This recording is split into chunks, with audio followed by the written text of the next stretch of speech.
ఈ రోజు ఈ కార్యక్రమానికి విచ్చేసినటువంటి పెద్దలు ఎమ్మెల్యే గారు శ్రీ శ్రవణ్ కుమార్ గారు వారు చాలా బిజీగా ఉన్నా కూడా ఇక్కడికి వచ్చి అందరినీ ప్రోత్సహించి ఈ క్యాంప్ నిర్వాహకులకి అందరికి కూడా ఉత్సాహాన్ని ఇచ్చినందుకు వారికి ప్రత్యేకమైన ధన్యవాదాలు. అలాగే సిఆర్డిఏ వారి సహకారంతో మేము ఇలా రావడానికి అవకాశాన్ని మాకు కల్పించారు.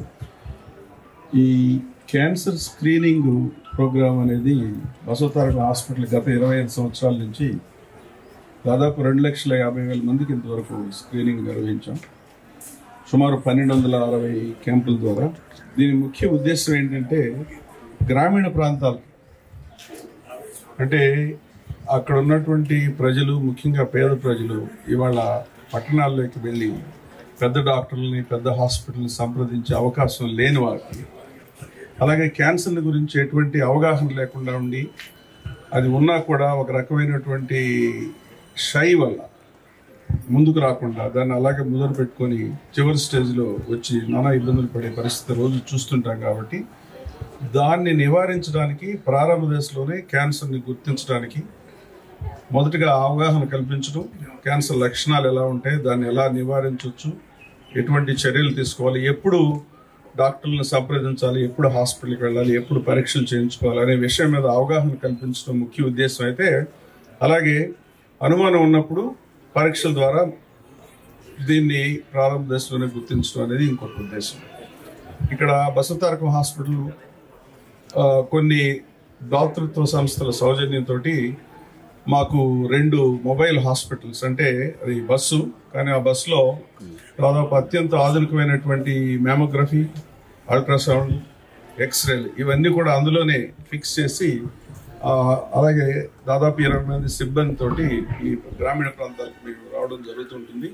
అక్కడ కావాల్సిన పరీక్షలు అన్నీ కూడా ఉచితంగా చేస్తారు. అలాగే కొన్ని పరీక్షలు ఇక్కడ వీలు కానివి ఇక్కడి నుంచి శాంపిల్స్ తీసుకువెళ్ళి బసవతారకం హాస్పిటల్లో దాన్ని పరిశీలించి ఎటువంటి లక్షణాలు ఉంటే ఆ రోగులకి తెలియజేస్తాం. ఒకవేళ క్యాన్సర్ అనేది గుర్తించబడితే మా హాస్పిటల్ వీరందరికి కూడా వైద్యం దాదాపు ఉచితంగానే, ఎందుకంటే ఇవాళ ఆంధ్రప్రదేశ్ ప్రభుత్వం చాలా పథకాల ద్వారా పేద ప్రజలకి ఉచితమైనటువంటి ఆరోగ్యాన్ని ఇచ్చే పథకాలు, ముఖ్యంగా ఆరోగ్యశ్రీ లాంటి పథకాలు, ఆ పథకాల ద్వారా కానీ అవి వర్తించినప్పుడు ఫ్రీగా కూడా చేసేటువంటి వెసులుబాటు బసవతారక హాస్పిటల్ ఇవాళ కల్పిస్తుంది. కాబట్టి ఈ క్యాంప్ ద్వారా దయచేసి ఎటువంటి సందేహాలు లేకుండా ఇక్కడికి వచ్చి మీ అనుమానాలన్నీ తీర్చుకొని పరీక్షలు చేయించుకొని దీన్ని సద్వినియోగం చేసుకోవాలని మరొకసారి అందరినీ, ఈ ప్రాంత ప్రజలందరినీ కూడా మరొకసారి కోరుకుంటున్నాను. దీనికి సహకరించినటువంటి సిఆర్డిఏ వారు, అలాగే ఎమ్మెల్యే గారు ఇప్పుడే చెప్పారు, ఈ ప్రాంతాన్ని అంతా కూడా అన్ని ఏరియాస్కి ఈ క్యాంపులు మా వైపు నుంచి మేము సహకరిస్తాం. అందరు ప్రజలు దాదాపు డోర్ టు డోర్ సర్వే లాగా వెళ్ళి చేసినట్లయితే క్యాన్సర్ని అర్లీ స్టేజ్లో గుర్తించి అందరూ కూడా ఈ ఆరోగ్యం ద్వారా లబ్ధి పొందొచ్చు.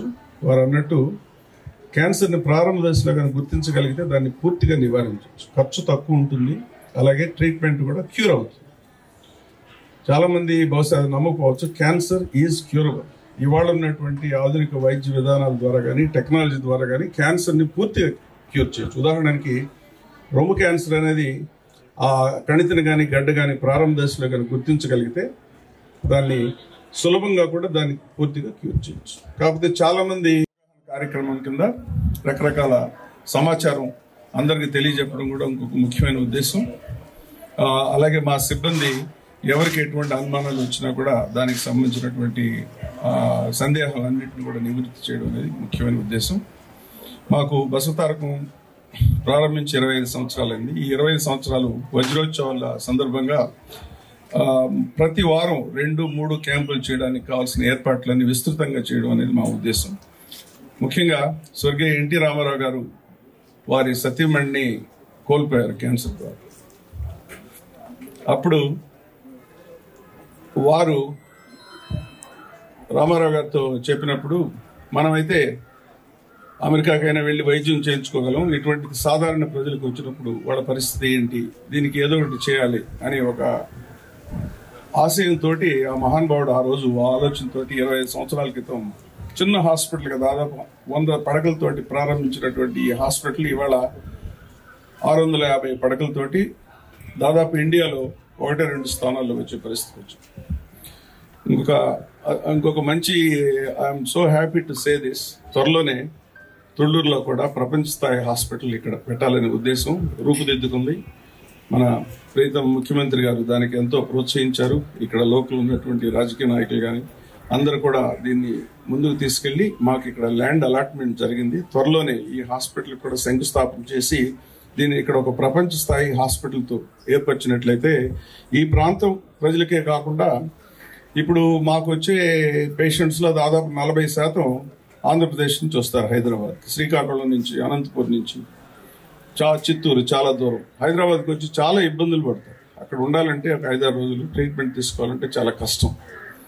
ఇక్కడ కానీ ఉన్నట్లయితే చాలా మందికి దాదాపు ఉదయం వచ్చి ట్రీట్మెంట్ తీసుకొని ఇంటికి వెళ్లే పరిస్థితి వస్తుంది, అందుబాటులో ఉంటుంది. ఎందుకంటే ఇది ఆంధ్రప్రదేశ్లో సెంట్రల్ పొజిషన్లో ఉంది కాబట్టి వీళ్ళందరికీ కూడా చాలా వెసులుబాటు ఉంటుంది. త్వరలో ఆ హాస్పిటల్ వస్తుంది. అది ఒక మంచి శుభపరిణామం. దీనికి అందరూ కూడా సహకరించాలని కోరుతున్నాను. ముఖ్యంగా మరొకసారి సిఆర్డీఏ వారికి, ఇక్కడ ఉన్నటువంటి ఎమ్మెల్యే గారు శ్రవణ్ కుమార్ గారికి మాకు ఈ అవకాశం ఇచ్చి ఇక్కడ ఈ సర్వీస్ ఇవ్వడానికి ఏర్పరిచినందుకు మరొకసారి కృతజ్ఞతలు. Thank you.